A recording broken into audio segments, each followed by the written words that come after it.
A couple of years ago, I got into that show on Netflix that was kind of all the craze, called Stranger Things, and I won't give it away. And I don't. This is not a promotion for that show in any way. But what was kind of cool about it was that in that show there was kind of this what they call the upside down, sort of another realm.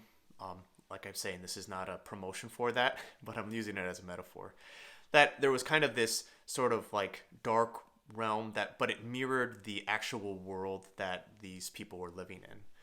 And I think that it's a good metaphor for us that there's actually an invisible realm that we occupy here on earth.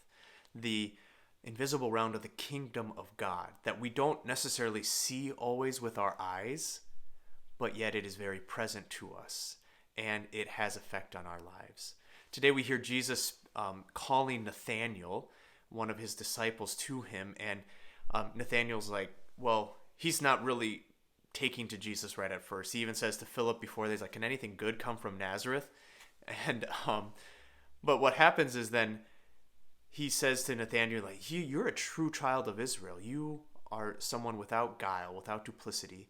And he's like, how do you know me? And he tells him that he has seen him under the fig tree before. If you ever watched The Chosen, this is a really good scene because there's a moment where Nathaniel is under a fig tree. He's lost everything, and he's crying out to God in his anguish and pain. And it's that moment that he wants to be seen by God, but he feels unseen. But now Jesus is telling him that he is seen. And and Philip is amazed at this. But what Jesus tells him, he says that you will see even greater things than this. You will see angels ascending and descending upon the Son of Man. You will see great things. The same is true for each of us. Our lives as Christians here are ones that are just pregnant with so much divinity. We have so much in front of us. We are carriers of the light of God everywhere we go. And while we might not see it always, we are called to live our lives with spiritual vision.